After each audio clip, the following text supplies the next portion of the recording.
राजा राम राम राम राम राजा राम।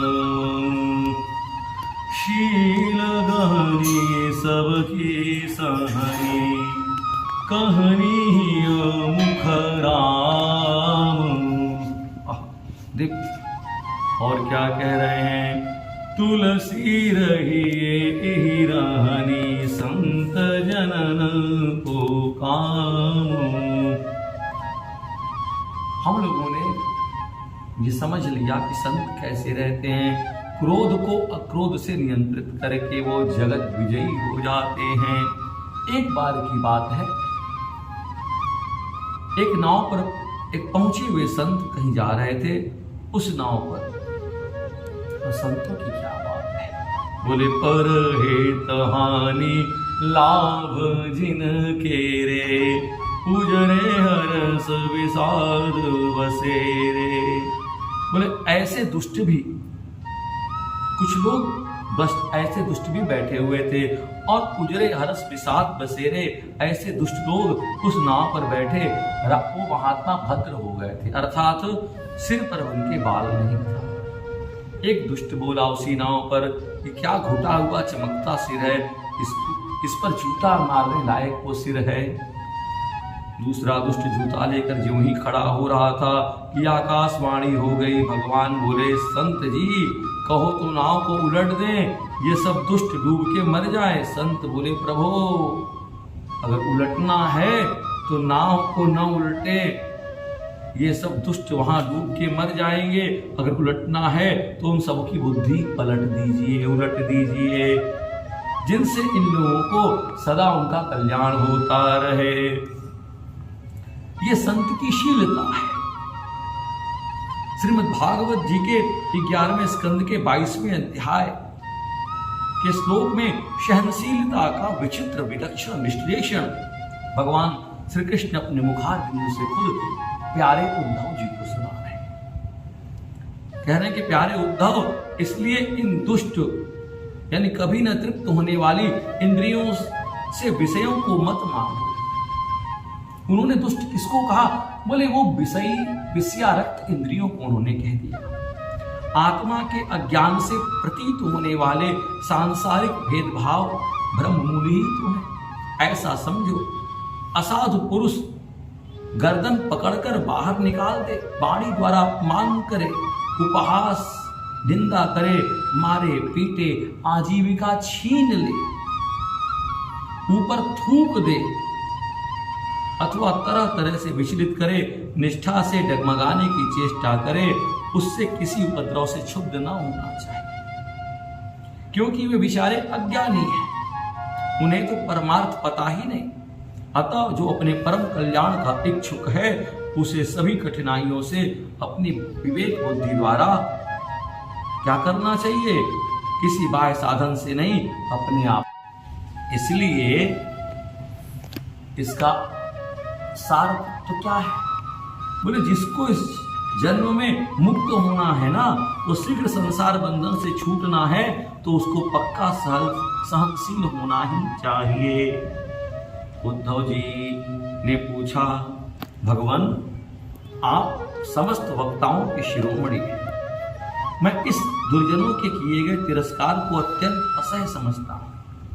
अतः जैसे मैं आपको समझ सकूं, आपके उपदेश को जीवन में धारण कर सकूं, आप उसका उपाय बताइए। विश्वात्मन, जो आपने भागवत धर्म के आचरण में प्रेम पूर्वक इसकी व्याख्या की और जो आपके भागवत धर्म में जो प्रेम पूर्वक संलग्न होने वाले हैं और जिन्होंने आपके चरण कमल का ही आश्रय ले लिया है, उन शांत पुरुषों के अतिरिक्त बड़े बड़े विद्वानों के लिए भी दुष्टों के द्वारा किया गया तिरस्कार सह लेना अत्यंत कठिन है, क्योंकि प्रकृति अत्यंत बलवती है, तिरस्कार नहीं सह पाती। इसको सुनकर हमारे भगवान श्री कृष्ण जी ने क्या किया, 23वें अध्याय में एक तितिक्षु ब्राह्मण का इतिहास कहकर उद्धव जी को भली भांति समझा दिया। अब कहा कि सबकी सह जो क्षमा करे, परोपकार को अपने जीवन में पूर्णतया धारण कर ले, तो जगत गुरु आशुतोष विश्वनाथ भगवान शिव उनको अपना प्राण धन बना लेते हैं और वो भगवान श्री राम का सबसे प्यारा भक्त हो जाता है। क्योंकि भगवान खुद कह रहे हैं कि क्षमाशील जे पर उपकारी, ते द्विज मुहि प्रिय जथा खरारी, कहनी मुख राम। संत साधक हृदय एवं मुख से श्री राम जी का नाम स्मरण और उच्चारण करते रहते हैं। क्या कहते हैं कि कहत सुनत सुमिरठ सुठिनी के, राम लखन सम प्रिय तुलसी के। हमारे ब्रह्मलीन धर्म सम्राट स्वामी कृपात्री जी महाराज तो कहते थे कि यदि मन में हरि का रूप न आ सके तो राम इन दो अक्षरों का ही ध्यान करने से महान चमत्कार हो जाता है। युगल उपासकों के लिए तो संतों ने सीता राम नाम का ध्यान बताया है। स्वामी युगलानंद शरण जी ने, जो लक्ष्मण किलाधीश अयोध्या के प्रसिद्ध विद्वान संत थे, नाम अभ्यास प्रकाश आदि ग्रंथों में श्री राम नाम का ध्यान तो बड़े विस्तृत उन्होंने उसकी विवेचन किया है। यथैव वटबीजस्थ प्राकृतो हि महान् द्रुमः, तथैव रामबीजस्य जगदे चराचरम्। बरगद के बीज में जैसे सूक्ष्म रूप से बट का महान वृक्ष है, उसी प्रकार से राम नाम में संपूर्ण चराचर जगत स्थित है। श्री बाबा विजयानंद त्रिपाठी भी कई बार हमारे नाना जी को सुनाते थे कि नाम में रूप सूक्ष्म रूप से निवास करता है और नाम रूप में कोई भेद नहीं है सरकार।